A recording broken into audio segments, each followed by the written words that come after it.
Assalamualaikum warahmatullahi wabarakatuh. Selamat datang kepada teman-teman mahasiswa baru Departemen Pembangunan Sosial dan Kesejahteraan Fakultas Ilmu Sosial dan Ilmu Politik Universitas Gadjah Mada. Selamat, teman-teman sudah menjadi bagian dari sivitas akademik kampus. Kampus sejatinya adalah komunitas epistemik yang besar. Di dalamnya terdapat berbagai macam rumpun ilmu, sehingga memungkinkan setiap orang yang ada di dalamnya saling berinteraksi, lintas, dan transdisiplin. Nah, di sisi lain, kampus juga merupakan arena pertarungan nalar ilmiah, sehingga mereka yang survive di dalamnya adalah mereka yang senantiasa mengupgrade kemampuan dirinya. Dan yang kedua, merumuskan aksi nyata untuk kepentingan masyarakat lewat pengabdian. Kali ini saya akan menjelaskan tentang pembangunan humanis dan relevansinya terhadap kondisi COVID-19 seperti yang kita rasakan selama beberapa waktu terakhir. Pembangunan humanis sejatinya melekat dalam jati diri pembangunan sosial dan kesejahteraan. Sejak didirikan pada tanggal 10 Juli 1957, ilmu sosiatri kala itu namanya, bukan merupakan sebuah proses intelektual yang tanpa sebab. Justru sebaliknya, ilmu sosiatri lahir diperuntukkan untuk menyelesaikan persoalan yang terjadi pasca kemerdekaan. Nah, dengan menjadikan spirit pembangunan sosial sebagai tools untuk membongkar persoalan tadi, di sanalah titik perjuangan keilmuan para pendahulu kita sebagai pendiri ilmu sosiatri dan PSDK.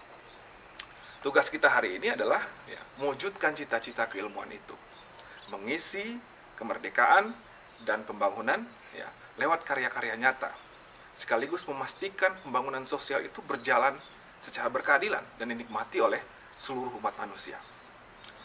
Nah, pembangunan sejatinya memang merupakan sebuah proses yang sistematis yang diarahkan untuk menghasilkan sebuah perubahan. Nah, perubahan yang dimaksud adalah perubahan ke arah yang lebih baik. Nah, pembangunan humanis atau secara akademik lebih banyak disebut sebagai people-centered development atau pembangunan yang meletakkan manusia sebagai orientasinya, menempatkan manusia sebagai subjek yang bekerja di dalam pembangunan. Artinya, mereka berpartisipasi aktif, mereka juga mendapatkan dampak dari pembangunan itu sendiri. Nah, munculnya pembangunan berorientasi kepada nilai-nilai kemanusiaan sejatinya merupakan sebuah kritik terhadap ide pembangunan arus utama kala itu, di mana pembangunan identik dengan upaya untuk mengakselerasikan modernisasi dengan mengedepankan logika pertumbuhan ekonomi.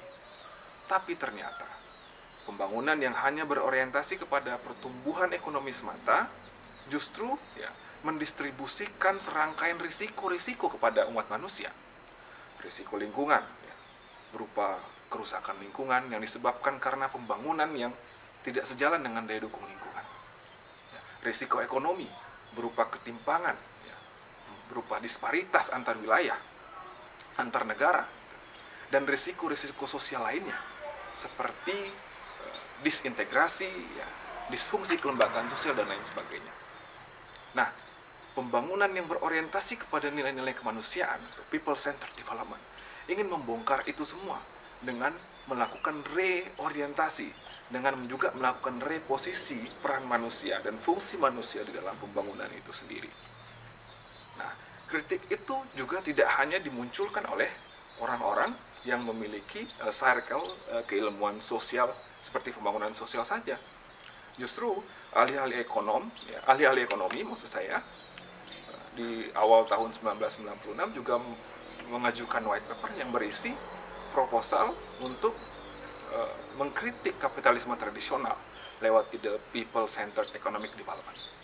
Artinya, pembangunan yang berorientasi kepada nilai-nilai kemanusiaan bukan hanya kebutuhan kita sebagai orang yang menekuni pembangunan sosial saja, tapi justru semua pihak. Nah, apa relevansinya pembangunan sosial di era COVID-19 hari ini? Teman-teman, yang perlu kita sama-sama pahami sekarang adalah COVID-19 adalah sebuah bencana yang sama sekali kita tidak bisa mengkalkulasikan sebelumnya. Tapi di sisi lain, sebagai bagian yang menekuni studi pembangunan sosial, COVID-19 merupakan upaya untuk membuka mata kita bahwa satu aktor pembangunan saja itu tidak cukup untuk memastikan pembangunan yang humanis itu bisa berjalan. Dalam kasus upaya untuk melakukan recovery misalnya, atau resiliensi sosial ekonomi, ya, keterlibatan aktor lain di luar negara seperti entitas bisnis dan masyarakat melalui gerakan voluntarisme, ya, yang diinisiasi oleh berbagai macam kalangan masyarakat, mulai dari seniman, akademisi, dan lain sebagainya, itu dengan cepat mengakselerasikan ya, dampak dari upaya yang mereka lakukan. Nah, artinya di titik ini kita bisa mengambil kesimpulan bahwa pembangunan yang humanis sejatinya tidak bisa dilakukan oleh satu aktor saja, melainkan secara multi aktor. Kita mengenal gotong royong. Nah, sejatinya konsep gotong royong ya, kita terapkan di dalam pembangunan humanis ini ya, merupakan sebuah kebutuhan mendesak kita bersama. Lebih-lebih di COVID-19 ini. Seandainya saja ya, di awal negara itu mampu sebagai aktor tunggal ya, memiliki kapasitas disaster preparedness yang bagus misalnya ya, pasti kita tidak akan menemukan banyak sekali hal yang terjadi seperti kematian yang semakin meninggi angkanya. Lalu juga daya tampung rumah sakit yang tidak sesuai dengan kapasitasnya. Dan juga berbagai dampak yang lain yang ditimbulkan, seperti krisis ekonomi, ya, munculnya kelompok miskin baru, dan lain sebagainya. Nah, sehingga dari hal ini kita bisa memberikan satu pemahaman bahwa aktor lain di luar negara, baik entitas bisnis maupun masyarakat, perlu bersama-sama bergandengan tangan, bergotong royong, untuk betul-betul menciptakan fase recovery dan resiliensi sosial ekonomi yang berkeadilan, yang dapat dirasakan oleh seluruh rakyat pada umumnya. Sekali lagi teman-teman, kali ini kita semua sudah menjadi pejuang pembangunan sosial. Nah, selamat memastikan pembangunan itu nyata dampaknya dan dapat dinikmati oleh semua umat manusia. Sekian dari saya, semoga dapat dipahami. Assalamualaikum warahmatullahi wabarakatuh.